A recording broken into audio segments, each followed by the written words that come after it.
Alright, Minor here from toilet4x4 with another tip for when you're doing brakes on your XJ and you go to take the bolts off for the caliper, and guess what?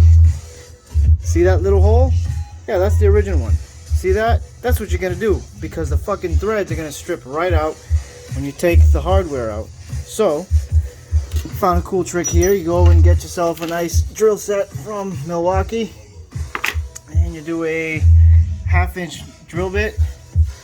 You drill about yay far, not all the way through, and then you get yourself a nice 12mm nut that fits the new bolt. You take the nut, you round it off a little bit. Excuse the mess, it's like fucking late as shit here. So you take the nut and now you put it inside, and there's your repair. Now, how does it stay? Well, get yourself a nice Hobart welder and you fucking give a little, you know, beads, tacks, whatever the fuck you want to do. Put some boogers on there, anything that you think you can do. But as long as it holds, hey, not bad, right? It'll hold it.